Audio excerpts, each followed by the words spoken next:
let's hope this song gets us in the right mood here. Look at what we're looking at today here in Western New York.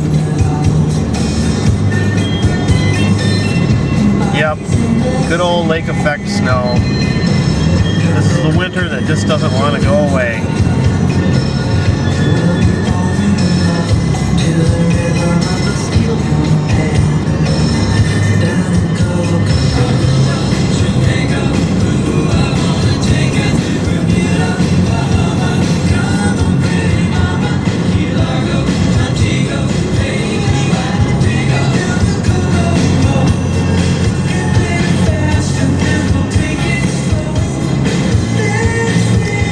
Okay, here we are in town.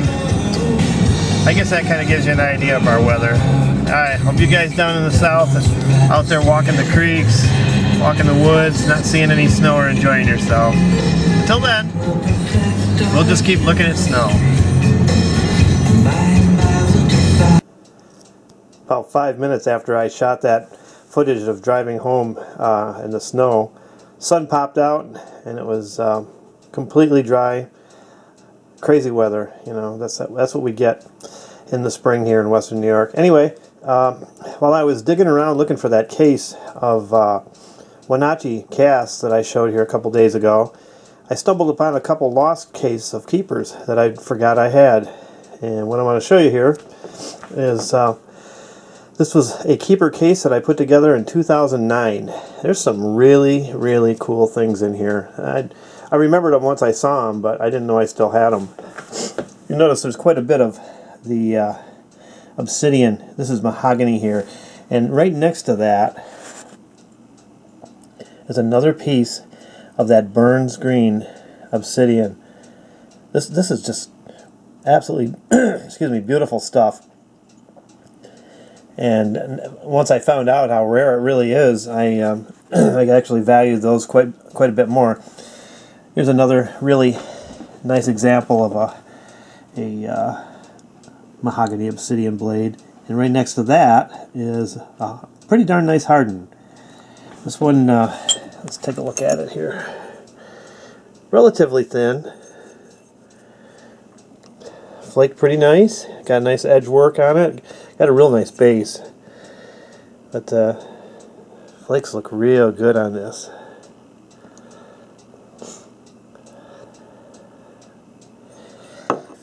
And of course, there's more of the obsidian here.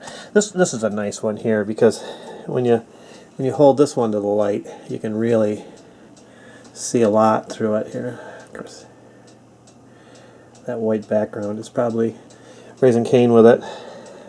But this is some of that. I guess that's better right here. This is some of that midnight lace, and this also has some really nice flakes removed on it. So it looks like I was doing okay back in 2009. And one more big, real big, nice obsidian point. I can't even remember where I got the obsidian, probably at my stone tool show. But then right here was a dandy little Onondaga point, kind of like a Jack's Reef style. Above that was a, I think this is root beer. You can see the thinness of the fluting area here is really, really thin, and light does pass right through that. But this has got a really nice flute on it. I think it's, again, I think that is root beer. This flute widened out quite a bit, but it got the job done, and that's why you flute. Here's an interesting one here. This is made out of some Upper Mercer Blue Coshocton material. That's a really nice Snyder's made out of that material. It's got all kinds of neat lightning bolts and white inclusions in it. Signed at 2009. Yep, there's a little bit of a quartz pocket right there. And just to the other side of that was, I remember making this one because I was scrounging around looking for some rock, and I had found this one piece of alabates that I had saved, and I had been wanting to, you know, do justice to it. And at the time that I had it was several years ago. I couldn't really thin it very well, so I got a hold of it one evening. Boy, look at this side, just like beefsteak right there. And I chipped this thing out, and it made it into the keeper case. So elevates is neat stuff.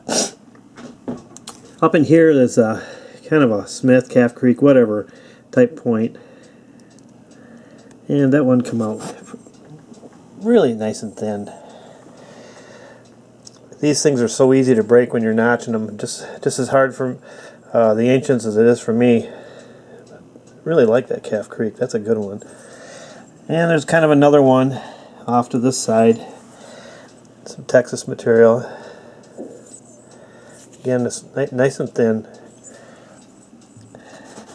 And right in this corner here was a really nice little dovetail made out of some Keokuk, I believe. Or maybe it's Peoria chert. I'm not sure which one this is, but it's really, really a nice piece of stone. Flaked really well. And they got in here. Of course, this piece here is Knife River.